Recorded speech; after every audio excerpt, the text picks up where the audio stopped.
Liebe Gäste, ich darf euch bitten, alle einzukommen, euer Plätzchen zu suchen. Schauen, ob es vielleicht neben euch noch etwas frei hat, ein bisschen zusammenzurutschen, dass wir den Platz so gut wie es geht auffüllen können. Und dann starten wir in 5 Minuten mit dem lang ersehnten Weihnachtsmusical.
herzlich willkommen zu unserem Musical. Alle, die da sind, so zahlreich, mega cool sind ihr da. Alle die am Livestream, die uns jetzt durch den Morgen begleiten. Und jetzt möchte ich euch schnell bitten, die noch einen Platz neben sich frei haben, schnell die Hand aufstrecken, dass das Welcome-Team vielleicht Plätze noch ein bisschen auffüllen kann. Genau. Und wer mag, darf jetzt schnell die Augen zumachen. Und dann machen wir eine Reise. Und zwar gehen wir zusammen auf Persien. Es ist ein Windstoss, der uns vorbeizieht, so lauwarm, gerade angenehm. Schmeckt ein bisschen nach Ingwer, ein bisschen Zimt.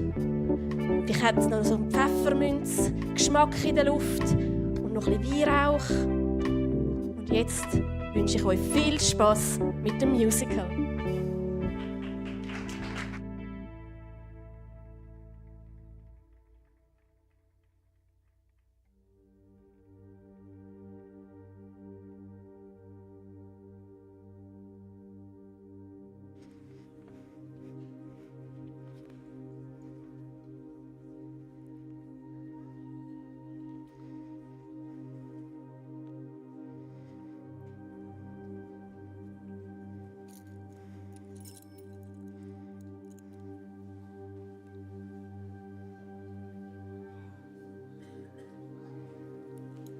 Seit Jahren erforsche ich die Sterne und ich komme immer noch jedes Mal in Staunen.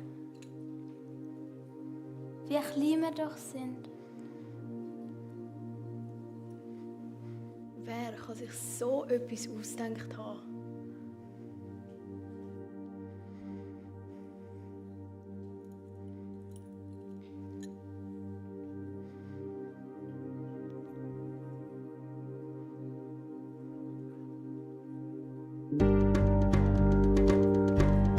Dort vorne hat es ein Strassenfest. Komm, wir gehen auch. Ja.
Sterndeuter.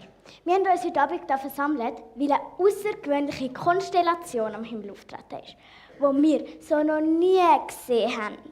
Ein aufgehender Stern. Die Leuchtkraft ist ja überwältigend. Ist das ein Zufall? Unmöglich, so etwas Schönes habe ich noch nie gesehen. Ich brauche eine Karte.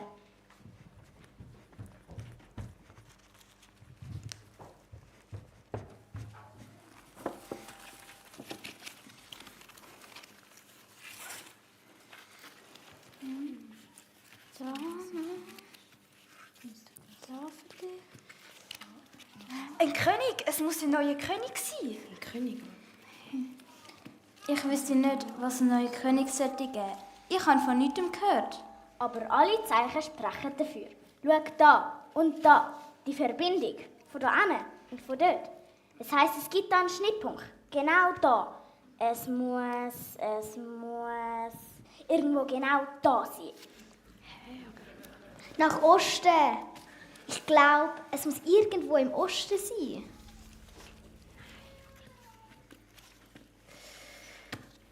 Nein, im Westen. Es ist eindeutig in Juda. Das muss ein unglaublicher König sein, wenn er so pompös angekündigt wird. Was sollte ich ihm nur schenken? Schmuck? Nein, da fährt er vielleicht schon drin. Zedernholz wäre schön, aber das ist schwer zum Tragen. Gold? Silber? Du willst nicht den König suchen? Doch, sicher. Ich muss den König sehen. Er schmeckt nach einem gewaltigen Königreich, nach Frieden und Veränderung. Da kannst du allein gehen. Wir wissen ja nicht einmal genau, wo der König ist. Oder hast du das Gefühl, es kommt jemand mit dir mit? Ja, also ich komme mit. Siehst du, da gibt es also doch noch Leute mit Entdeckergeist. Wir erzählen dir dann gern von dem neuen König. Oder du kommst einfach selber mit. Nein, ich habe Besseres zu tun. Manchmal muss man auch etwas wagen, sonst kann man ja nie sagen, wie es gewesen wäre. Ja, das stimmt. Aber eins muss ich im Vorhinein klarstellen. Das Mal komme ich sicher nicht wieder das lahme Kamel über. Dafür schaue ich schon. Also, du kommst auch mit? Wie heisst du schon wieder? Daniel, und ja sicher komme ich auch mit. Die Konjuligation spricht doch eindeutig dafür, dass es dort einen grossen, reichen und mächtigen König muss geben. Die was? Egal. Kommt, lasst uns den König viele Geschenke packen, dass er uns auch nicht empfängt. Also, machen wir uns bereit. Das wird die Sensation. Kommt. Unglaublich, ein neuer König. Wenn das noch gut kommt.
Hände hoch, keine Bewegung. Ihr seid umzingelt. Ihr habt keine Chance. Ihr könnt alles haben, aber bitte macht das nicht. Wir sind nur still. Schnauze, immer das ewige Bla bla bla und jetzt auch nicht mit dem Zeug.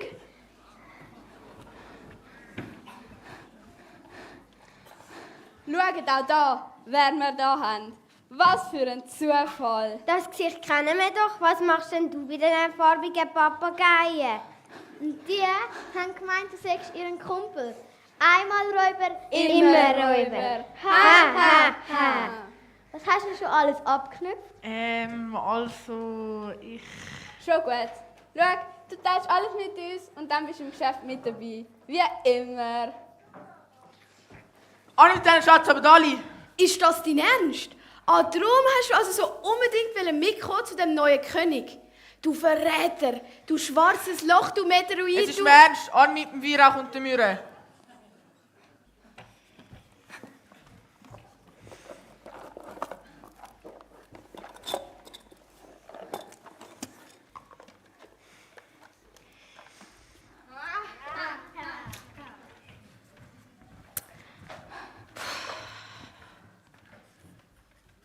So ein Blöder.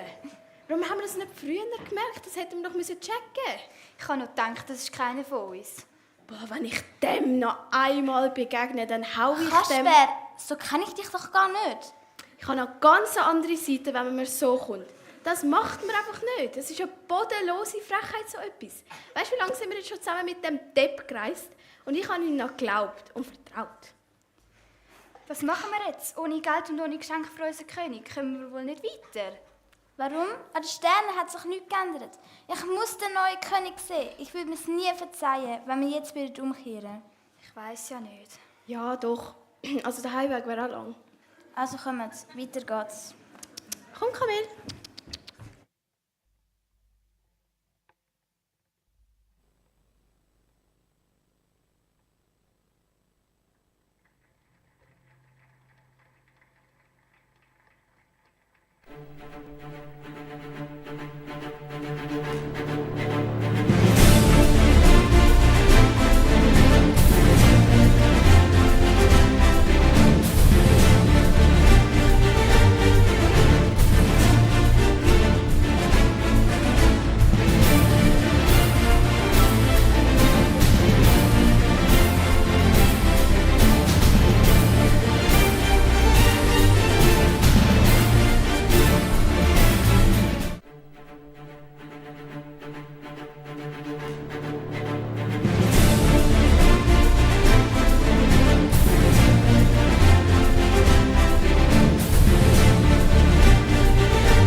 Oh, endlich in Jerusalem. Tut mir meine Füße weh. Die hätten uns auch sagen können, dass es das Kamel nicht mehr lang macht. Wenn wir den Stern richtig gedeutet haben, dann müssten wir den neuen König da finden. Habt ihr den Palast schon gesehen? Nein, aber der hat sich schon finden lassen. Ha, habe ich so nicht gesagt. Dort ist er. Wow. Was für ein reicher König.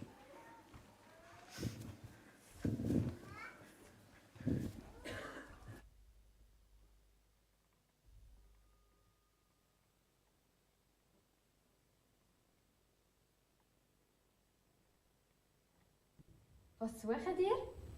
Ein neuer König? Nein, nicht bei mir. Wo soll denn der auf die Welt gekommen sein? In Juda. Also es freut mich wirklich unheimlich, dass ihr den weiten Weg auf euch genommen habt. Ihr seid selbstverständlich meine Ehrengäste. Diener, bringt die 3 weisen Männer in die schönsten Gästezimmer in unserem Schloss. Schlossdiener, alle daher. Bringt mir sofort alle Propheten und Schriftgelehrten daher. Ich möchte wissen, wer der neue König ist. Wartet mal. Lasst uns die 3 weisen Männer den neuen König finden. Ich bin mir sicher, dass mein Plan so aufgehen wird. Morgen schicke ich die 3 los.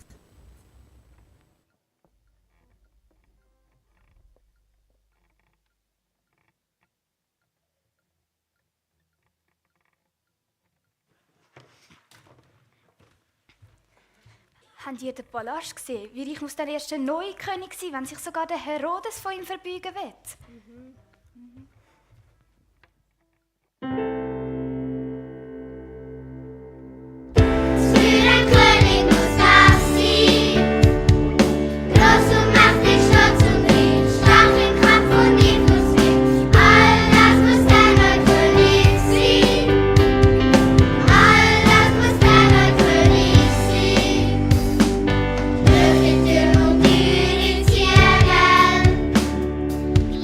Stadt der ganzen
Puh, endlich das Bethlehem.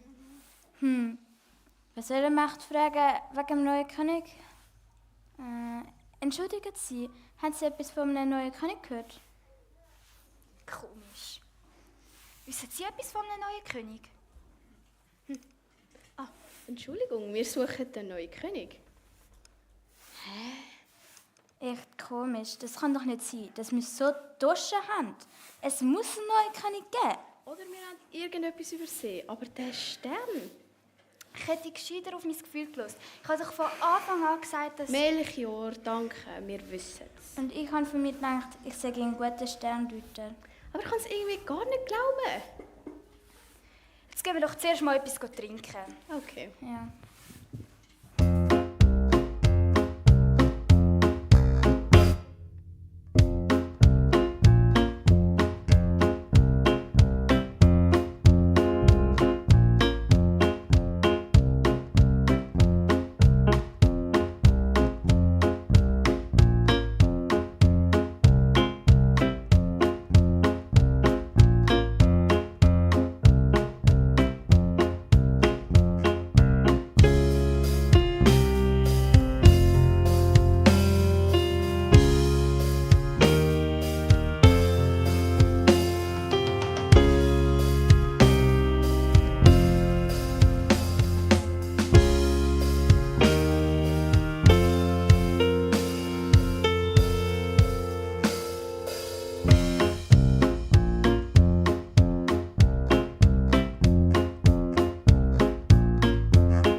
So, was wollt ihr zu trinken? Gerne das da. Für mich gerne einen Äpfeltee mit Zimt. Mir ganz gleich. Das ist doch der Daniel.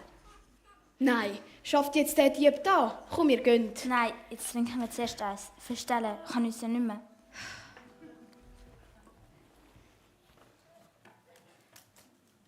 Er wirkt so freundlich und so fröhlich. So habe ich ihn nicht mehr in Erinnerung. Ist es wirklich der Daniel? Das ist er, ganz sicher. Einmal Räuber, immer Räuber.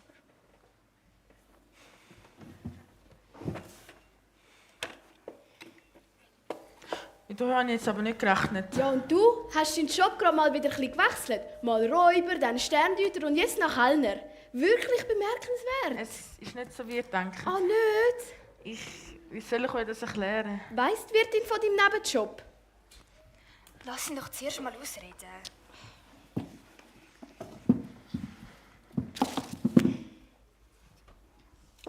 Ich bin so froh, dass ich euch einmal gesehen habe.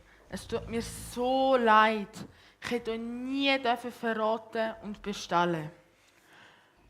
Meine falschen Freunde haben mich bedroht. Ich wollte flüchten und bin bei eurer Sterndeuterversammlung gelandet.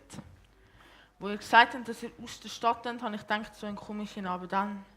Er hat es uns überfallen und ich habe mich für die falsche Seite entschieden. Es tut mir leid. Nachdem wir weitergezogen sind, haben sie mich ausgenommen und verschlagen. Ui, wie könnte ich so etwas jemandem antun? Delia ist per Zufall an einer Reise an mir vorbeigekommen und hat mich mitgenommen. Sie hat mir viel von Gott erzählt und dass er mich liebt. Darum bin ich genau in den Tempel opfern und Gott hat mir vergeben. Das spüre ich. Ich bin wie ein neuer Mensch.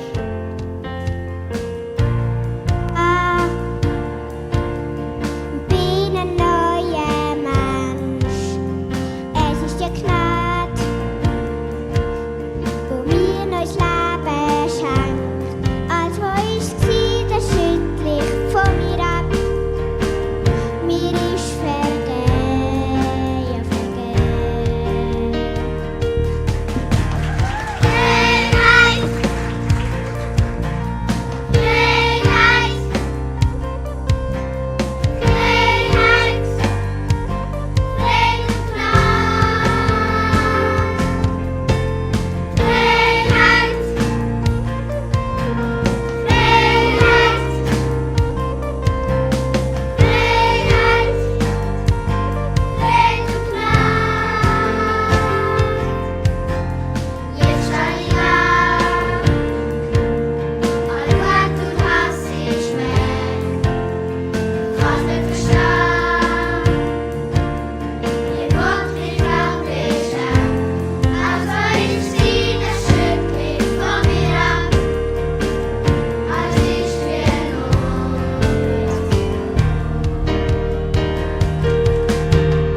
Wow, wir haben doch gedacht, du sagst nicht mehr der gleich.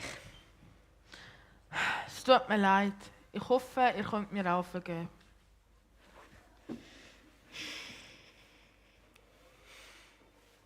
Ich vergib dir. Wow, was für eine Metamorphose. Da hat sich die lange Reise ja schon fast gelohnt. Ich trage dir das auch nicht mehr an, du Sterndeuter. Aber jetzt sagt mal, was macht ihr da? Wir haben den neuen König nicht gefunden, weder in Jerusalem noch hier in Bethlehem. Das tut mir leid. Ihr habt so überzeugend gewirkt, da habe ich auch schon fast daran geglaubt. Was schmeckt da so streng?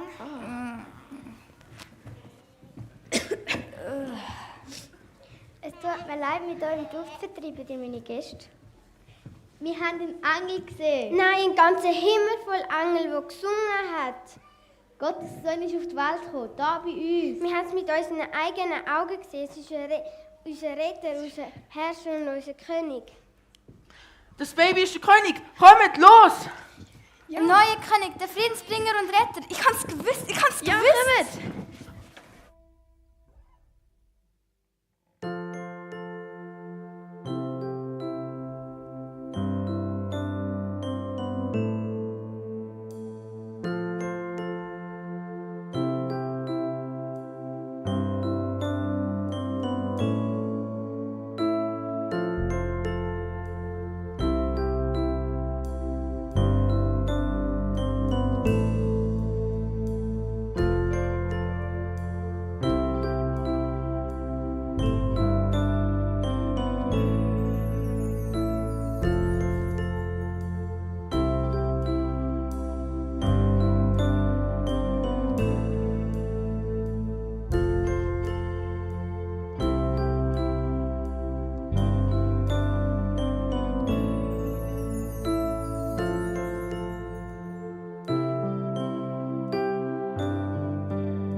Unglaublich, ich habe mit vielem gerechnet, aber nicht mit dem.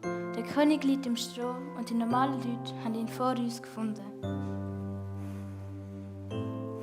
Wow, er ist es, ganz sicher. Was für ein überwältigender Moment. Bin ich froh, dass ihr mich zum Mikro überredet. Ohne euch hätte ich ihn nie gefunden. Dass der König mit eigenen Augen sehen darf, ist das Größte, was ich je erlebt habe.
Schlaf, Baby, Jesus, Tiralu,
dürfen aufstehen.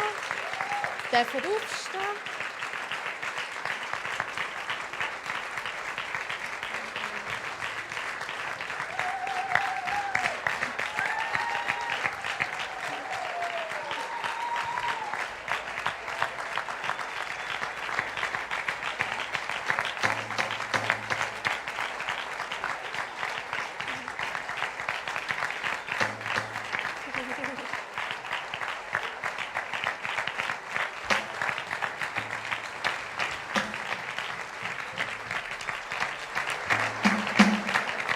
Wow, ihr habt es so gut gemacht. Ich bin echt stolz auf euch sein. Mega cool, habt ihr uns so durch den Morgen mitgenommen.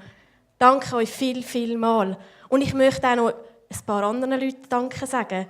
Und zwar hat es da ganz viele helfende Hände gehabt. Ich möchte euch schnell auf die Bühne bitten. Alle, die mitgeleitet haben, vorbereitet haben, kommt doch schnell rauf.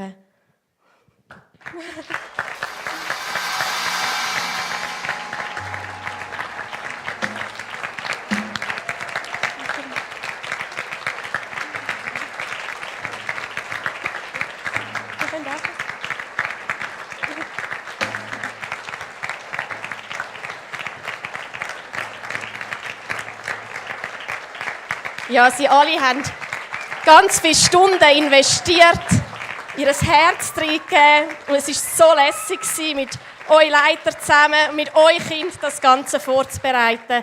So cool.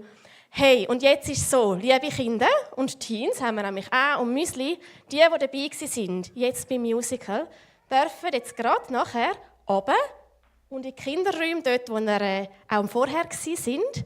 Und wir anderen, bevor wir noch einen Applaus geben, wenn sie gehen, dürfen dann von Simon noch ein paar Worte hören. Also würde ich sagen, ihr dürft mit einem tosenden Applaus jetzt hinterher laufen.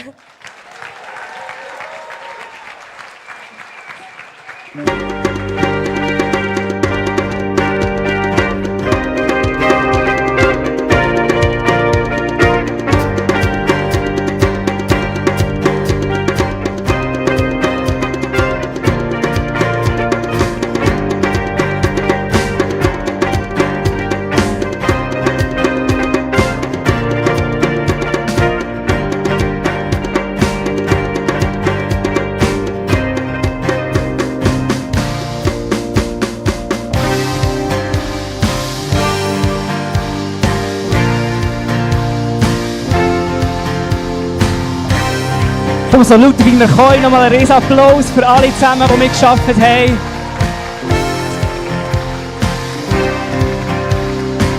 Sehr cool. Und natürlich auch einen grossen Applaus für unsere Band.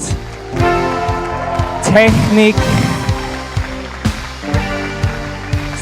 So genial. So gut. Hey, ich darf noch ganz kurz ein paar Sachen mit euch teilen. Jetzt weiss ich, dass ein paar von euch denken, oh, jetzt kommt der auch noch. Meine Mami, ich zitiere Tonfall und Wort, sie ist jetzt da, hat mir am Freitag, als ich gesagt habe, mach eine kurze Bett, hat sie gesagt, oh nein, aber machst du es dann kurz, gell? Von dem her, ich behalte es kurz, aber die Kinder haben hinten noch ein Programm, das sie jetzt noch feiern. Und ich möchte mit euch zusammen, und ich brauche die Hilfe von allen Kindern, die noch da sind und Erwachsenen, noch über das Musical nachdenken. Weil so Geschichten sind ja cool, die kann man ja einfach mitnehmen. Die Geschichten, die bleiben nicht einfach da in der GVC oder in einem Büchlein, sondern so Geschichten darf man einfach mitnehmen. Das ist nicht stellen, gell? Geschichten mitnehmen. Unser Jüngster, der Levi, der ist jetzt bald 6, der liebt Globi-Geschichten. Und der hört und liest Globi-Geschichten die ganze Zeit. Und ich habe das Gefühl, der hat manchmal ein bisschen Globi im Kopf. Wirklich, jetzt gesagt, der Globi lebt bei ihm ein bisschen im Kopf, der wohnt in seinem Kopf. Und manchmal sind wir im Alltag unterwegs und dann kommt immer irgendeine so eine Globi-Idee. Manchmal sind sie extrem clever und kreativ und manchmal sind sie ähnlich dumme Ideen. Aber wenn wir überlegt von dieser Geschichte, die wir jetzt heute gehört haben, was wäre, wenn so ein paar von diesen Charakteren bei uns drinnen wohnen, diese Woche oder vielleicht die nächsten paar Wochen. Und jetzt brauchst du eure Hilfe. Alle Kinder können zuerst mal schnell überlegen, wer habt ihr am kühlsten gefunden in dieser Geschichte? Also der Daniel, die Sterndeuter, die Wirtin, wer war noch da? Maria, das Kamel, das Schäfli. Ich zähle mal auf 3 und dann dürfen alle Kinder mal so laut wie sie können schreien, rufen, wer habt ihr am kühlsten gefunden heute in der Geschichte? Ist gut? Seid ihr bereit? Du schon überlegen? Also, 1, 2, 3. Okay, König habe ich ganz gut gehört. Sterndeuter hat über das Kamel geschlagen. Ja, sehr gut. Du bist kein Kind. Also, du bist auch ein Kind, Andi. Aber genau, ich hätte eigentlich Minderjährige sollen sagen, unter 18-Jährige. Also, dann machen wir es mit den Erwachsenen auch noch. Alle Erwachsenen, könnt ihr überlegen, auf 3, wer war euer Lieblingscharakter gewesen? 1, 2, 3. Okay, ich habe jemanden gehört, der Jesus geschrien hat, ganz überzeugt. In der Kirche immer die richtige Antwort. Sehr gut. Ich habe überlegt, was können wir von diesen Charakteren, von diesen Personen und Tieren lernen. Und ich habe zuerst an das Kamel gedacht. Könnt ihr mal alle so stampfen wie ein Kamel? Nein, das ist eher ein Chamäleon. Ist das eher. Mach mal ein richtiges Kamel. Ja, genau, sehr gut. Kamel, also jetzt dürft ihr drauf hören, ihr müsst nicht die ganze Zeit nachher durchstampfen. Kamel sind mega coole Tiere. Das Kamel, das wir hier hatten, war, glaube ich, kein echtes. Also ich habe aus der Distanz nicht ganz gesehen. Aber Kamel, das sind coole Tiere, die können monatelang die einfach laufen, Schritt für Schritt für Schritt. Und im Geschichtli hat das Kamel einfach das Gepäck getragen und hat vielleicht Sterndeuter ab und zu mal getragen. Aber das Kamel ist kein Gepard, gell? Wo du sprinten und irgendwie 120 km pro Stunde herlegen kann. Oder kein Känguru, das so riesige Sätze machen kann. Sondern das Kamel, das macht einfach so Schritt für Schritt. Auch wenn es langweilig ist, auch wenn es trocken ist, auch wenn es unspektakulär ist. Das läuft einfach gemütlich vor sich her. Und ich habe gedacht, vielleicht könnten wir auch so ein Kamel in unseren Füßen manchmal haben. Dürfen wir mal ein bisschen stampfen? Vielleicht wäre es gut, wenn wir manchmal auch ein Kamel in unseren Füßen hätten. Das einfach sagt, weisst du was, auch wenn es mal ein bisschen langweilig ist, vielleicht müsst ihr mal daheim helfen aufräumen oder Hausaufgaben machen oder vielleicht die Erwachsenen beim Arbeiten oder in einer Beziehung oder im Glauben. Sagen, weisst du was, ich bin glaube einfach einmal ein Kamel und ich laufe Schritt für Schritt mit Geduld und mit Ausdauer. Das können wir glaube ich, vom Kamel lernen. Und das würde es bedeuten, wenn ein Kamel in unseren Füßen wohnen. Genau, und dann habe ich weiter überlegt, wer war schon eine Geschichte? Die Sterndeuter natürlich. Das war ja eigentlich die Hauptrolle, die Sterndeuter, die unterwegs waren. Und die Sterndeuter, die waren ein bisschen unterschiedlich. Der Melchior, war das der Melchior, der immer so ein bisschen pessimistisch war und ein bisschen schlecht gelaunt war. Und dann der andere war immer optimistisch, hat immer sich gefreut auf alles. Und der eine ist ein bisschen emotional und mal ist er hässig auf den Räuber und dann ist der Erste, der ihm vergibt. Aber was sie alle zusammen gemeinsam hatten, ist, sie haben immer wieder aufgeschaut zu den Sternen, immer wieder gesucht und geforscht. Und auch wenn sie Zweifel hatten oder nicht sicher waren, haben sie immer wieder geschaut und probiert herauszufinden. Und ich finde das etwas mega Cooles an den Sterndeutern. Und ich habe mir überlegt, vielleicht können wir auch, jetzt könnten wir so ein Fernrohr machen mit 2 Händen oder einen Feldstecher. Können wir ein bisschen umschauen und vor allem ein bisschen raufschauen. Vielleicht würde es uns gut tun, wenn wir manchmal ein bisschen Sterndeuter-Augen hätten. Wir Erwachsene, jetzt habe ich mein Handy zwar nicht dabei, aber wir Erwachsene sind manchmal, laufen wir so durch den Alltag. Hat jemand eine Mami oder ein Papi, die manchmal so durch den Alltag laufen? Wir müssen nicht aufstrecken. Genau, wir sind manchmal ein bisschen schlecht mit Umschauen und Staunen und Sachen sehen. Da seid ihr viel besser, Kind. Ihr seid viel besser, draussen Käfer zu sehen und irgendwelche schönen Sachen zu sehen. Und da dürfen wir, glaube ich, ein bisschen von euch und von den Sterndeutern lernen, immer wieder den Blick an den Himmel aufzurichten, Perspektivenwechsel zu machen, zu sagen, hey, weißt du was, ich schaue jetzt nicht nur ab, auf was gerade vor mir ist, sondern ich schaue in die Weite und ich bleibe suchend und ich bleibe forschend und ich bleibe neugierig und auch wenn ich es nicht ganz checke, dann schaue ich weiter. Ich glaube, das könnten wir lernen von den Sterndeutern. Also Füße von einem Kamel. Füße von einem Kamel. Ja, genau, das ist super. Füße von einem Kamel, die Augen von einem Sterndeuter. Es gibt ein bisschen komischen Körper am Schluss, gell? Und bei den Hirten, was können wir bei den Hirten lernen? Die Hirten haben gestunken. Wir können lernen, nein, das ist keine gute Idee. Also stinken müssen wir nicht lernen. Wenn wir stinken, können wir duschen, baden, uns frisch anlegen, das ist eine gute Idee. Aber die Hirten haben gemerkt, sie wollen reinkommen und dann hat die Wirtin gesagt, bleibt bitte draussen, vertreibt die ganzen Gäste. Und sie haben sich nicht stoppen. Ihr Maul war so voll mit dem, was sie erlebt haben. Sie haben gesehen, wir haben Engel gesehen und sie wollten es unbedingt erzählen. Vielleicht könnt ihr mal so ein Megafon machen mit der Hand und mal rufen, «Hallihallo!» Ja, genau. Das ist so das Maul der Hirten, das sich nicht stoppen lässt. Und wenn jemand denkt, das möchte ich jetzt gar nicht hören oder du interessierst mich nicht, hat die Hirte gesagt, weisst du was, das teile ich trotzdem. Ich bin so begeistert von dem, ich habe so etwas Cooles gesehen, so eine Freude, das möchte ich einfach teilen. Also wenn wir auslaufen, haben wir einen komischen Körper. Wir haben nämlich Füße von einem Kamel, der läuft. Wir haben Augen von Sterndeuter und wir haben ein Maul von der Hirte, der sagt, «Hallihallo!» oder vielleicht auch andere Sachen, genau. Und dann hat es noch weitere Charakter. Mögt ihr noch 2, 3 weiter durchdenken? Also, hat es noch weitere Charakter gehabt, und zwar Delia hat sie geheißen, das ist die Wirtin. Sie, die den Gasthof hat, geleitet hat. Und sie ist auch mega cool. Man hat es zwar nur so gesehen im Hintergrund, wo der Chor gesungen hat, aber wo der Daniel ist am Boden gelegen, wo er ist verschlagen wurde, ausgestoßen wurde von seinen Freunden, ist sie die, die mit ihren Händen, und jetzt könnt ihr mal die Hände ausstrecken und jemandem ein High Five geben, nebendran, hintendran, vordran. Sie hat ihre Hände gebraucht, um zu helfen. Sie hat jemanden gesehen, der Hilfe braucht und hat nicht gedacht, da kann jemand anders schauen oder es ist mir vielleicht jetzt gefährlich, sondern sie ist einfach hergegangen und hat geholfen mit dem, was sie konnte. Und ich glaube, da können wir uns ein bisschen eine Scheibe abschneiden davon. Sagen, weisst du was, wir können nicht alles machen, aber da, wo wir sind, da, wo wir jemanden sehen, der Hilfe braucht, da können wir helfen. Also dann haben wir Füße wie ein Kamel, Augen wie ein Sterndeuter, ein Maul wie ein Hirte, der sagt und hallo und genau und die Hände, die High Five geben, die Hände, die helfen. Und jetzt noch jemand letztes oder vorletztes, bevor wir dann nachher noch zur allerwichtigsten Person kommen, und zwar der Daniel. Der Daniel war wichtig im Musical, gell? Er ist ein bisschen herausfindig von seiner Identität. Wer er ist. Ist er jetzt ein Sterndeuter oder ein Räuber? Und er hat eine mega coole Geschichte erlebt, dass er, als er eine Seiche gemacht hat und seine neuen Freunde ausgeraubt hat, ist nachher verraten worden von den Räubern und nachher ist er geholt worden von der Wirtin. Und von ihm können wir sicher lernen, nicht aufzugeben und nochmal zu probieren. Und auch wenn man eine Seiche gemacht hat, ist es nicht vorbei, sondern gibt es eine neue Chance.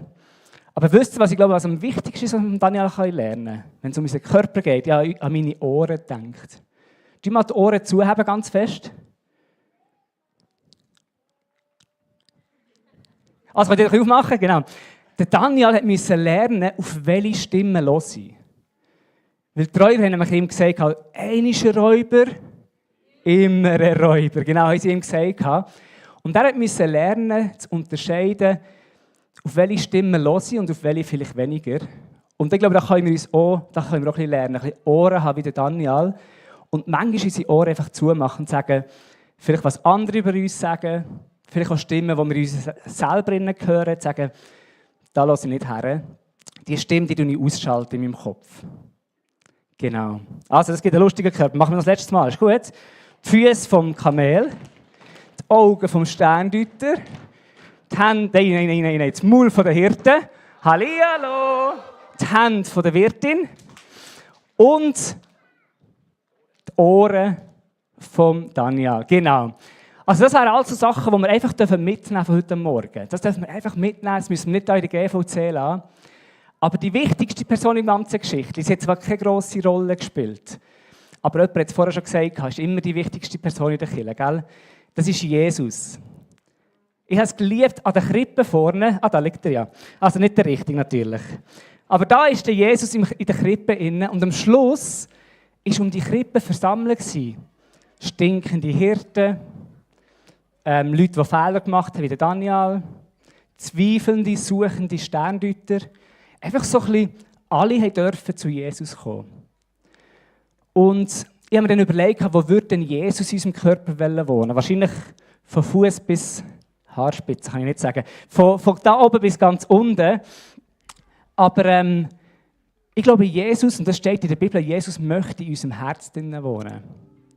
Gott sagt, er möchte gerne bei uns im Herzen wohnen. Und in der Bibel steht, dass Jesus an unsere Herzenstür klopft und sagt, hey, darf ich reinkommen? Weil gell, so Kamelfüße und Wirthände und Sterndeuteraugen, das ist mega anstrengend. Probiere aus eigener Kraft aus irgendwo so ein guter, lieber Mensch zu sein und einen Unterschied zu machen, das kann mega, mega anstrengend werden. Und für das braucht man wie einen neuen Motor. Und das Herz im Körper ist wie ein Motor, das das ganze Blut überall herpumpt. Es pumpt das Blut in unsere Hände, unsere Füße, unsere Augen, unsere Ohren. Und Jesus möchte gerne in unserem Herz innen wohnen. Dass wenn wir seine Liebe, seine Annahme, so wie alle anderen sind willkommen in der Krippe, dürfen wir wissen, Weihnachten erzählt uns, dass jeder von uns willkommen ist bei Gott. Und jeder von uns ist willkommen bei Jesus. Und vielleicht könnt ihr mal die Hand auf das Herz legen. Wo ist das Herz? Irgendwelche Mediziner? In der Mitte, sagt man, gell? Also irgendwo da oben ist es. Und Jesus möchte in mein Herz hineinkommen. Er möchte die Weihnachten an deine Herzenstür klopfen und sagen, hey, Weihnachten erzählt die Geschichte, die du mitnehmen darfst. Dass es nicht einfach nur darum geht, ein bisschen schöne Bäume aufzustellen und ein bisschen Licht aufzuhängen, sondern dass der Gott, der riesig grosse Gott, auf die Welt ist gekommen, dass er uns liebt, dass er auf die Welt ist gekommen, um uns zu vergeben, um uns einen neuen Start zu geben, wie Daniel. Dass er auf die Welt ist gekommen, weil er möchte uns nachsehen. Und vielleicht können wir unsere Augen zumachen und ich möchte einfach noch beten zum Abschluss. Und vielleicht kannst du dir die Weihnachtszeit ein bisschen überlegen. Klopft Jesus auf dein Herz. Merkst du, dass er möchte der Motor von deinem Leben sein, dass er möchte der sein, der dir alles vergibt und dir nach ist, der dich auffüllt mit Liebe, dass es ganz einfach fällt, um so zu leben und einen Unterschied zu machen. Und Jesus, ich danke dir vielmal für Weihnachten. Danke dir, Gott, dass du an Weihnachten bist Mensch geworden, dass du für die Welt bist gekommen, dass mir dir so wichtig war, dass du hast gesagt, du kommst hierher und du schaffst einen Weg, dass wir in Beziehung sind mit dir. Du möchtest in unserem Herz, in unserem Leben wohnen. Und ich danke dir ganz besonders, dass bei deiner Krippe schon gezeigt worden ist, dass jeder Mensch willkommen ist bei dir. Dass es auch heute Morgen, 2000 Jahre später, im Ahrtal niemand gibt, der zu fest stinkt oder zu viele Fehler gemacht hat, sondern jeder von uns darf dir nach sein. Und du möchtest in unserem Leben drin sein. Und so bete ich für die Weihnachtszeit, dass wir immer wieder Momente haben, wo wir merken, dass in all diesen Geschenken und in all diesen Festchen dass die Einladung steckt, die mitzunehmen. Dass die Weihnachtsgeschichte nicht etwas ist, um wieder einzupacken Ende Jahr, sondern wo wir mitnehmen unser ganzes Leben lang in unserem Herz. Und so bitte ich jetzt einfach, dass du jedem Einzelnen von uns zeigst, offenbarst, dass du möchtest in unser Herz hineinkommen. Danke dir vielmals, Jesus, für Weihnachten. Amen. Amen. Sehr gut. Ihr habt es schon geschafft und jetzt kommt Bettina und tut noch ein paar Infos weitergeben. Genau.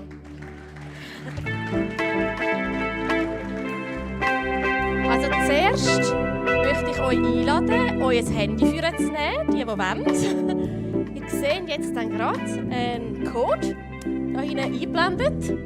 Genau, das ist unser Code für die freiwillige Kollekte. Und ihr dürft den dann einscannen, sobald wir ihn besser sehen. Es hat auch noch Zettel in unseren Becher, die jetzt nämlich auch durch die Reihe gehen. Und dort ist der Code auch noch mal drauf. Dann könnt ihr das einscannen. Ihr dürft geben, was ihr wollt. Es ist freiwillig. Einfach, was ihr gerade auf dem Herz habt zum Geben. Es geht hier in unsere Church. Es geht ein Teil auch weiter an Missionspartner. Also fühlt euch einfach frei, reinzugeben, was euch gerade wohl ist. Genau. Und danke vielmals dafür. So, und dann habe ich nämlich noch ein paar Infos zum Schluss. Ich hoffe, ich stehe da niemand in meinem Weg. So. Und zwar haben wir ja jetzt schon ein bisschen eine Einstimmung auf die Weihnachtszeit, wo uns die Kinder mitgenommen haben ins Musical. Und wir wollen auch noch weiter zusammen Weihnachten feiern. Und zwar am 21. Dezember feiern wir da zusammen Weihnachten. Und ihr seid einfach herzlich eingeladen, gerade weiterzumachen in dieser Adventsstimmung und mit uns dann in die Weihnacht an diesen besonderen Anlass einzusteigen. Und nächsten Sonntag haben wir noch zwischendurch noch den Hannes bei uns. mega cool. Er wird unsere Serie, wo wir gerade drin sind, abschliessen. Blessed to be a blessing. Also auch da, jeder von euch ist ganz, ganz herzlich eingeladen. Dann ist es so, dass wir nach dem Gottesdienst dort hinten noch den Next Step Desk haben. Vielleicht habt ihr ihn schon gesehen beim Einlaufen. Falls ihr noch Fragen habt zum Tag heute oder vielleicht habt ihr noch Fragen zu unserer Kirche allgemein oder es brennt euch sonst etwas auf dem Herz, fühlt euch frei. Es hat dort liebe Menschen, die euch gerne Auskunft geben. Und wir haben auch noch ein Gebetsteam. Das wird hier hinten stehen. Und falls jetzt jemand sagt, hey, ich möchte gerne noch ein Gebet in Anspruch nehmen, sie lieben es, mit euch zu beten. Also dürfen auch dort hingehen. Und es hat Leute, die auf euch werden warten und für euch werden beten. Genau, und nachher ist es dann auch noch so, dass wir ein feines Mittagessen dürfen haben. Soviel ich weiss, ist es, glaube ich, ein Risotto mit Poulet und Bohnen und es wird sicher der Hammer. Also dürfen auch gerne noch da bleiben und noch ein feines Mittagessen geniessen mit uns. Und dann möchte ich euch noch schnell bitten, zum Aufstehen. Ich möchte gerne noch schnell beten für alle, bevor ich euch dann entlasse. Die Kinder haben, die Kinder holen und die anderen im Sonntag.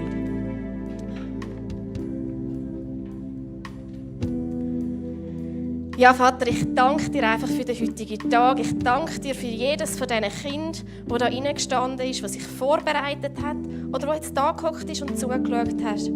Ja, du hast sie einfach wunderbar gemacht.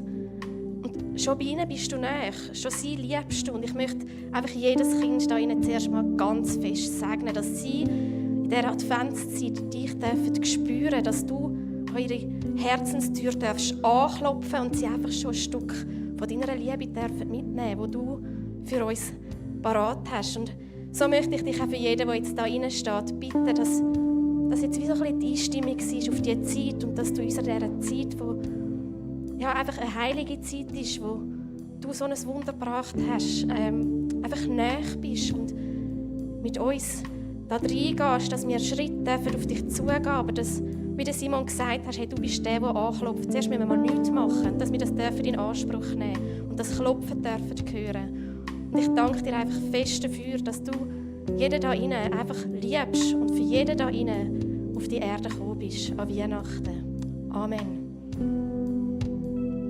Schönen Sonntag euch allen.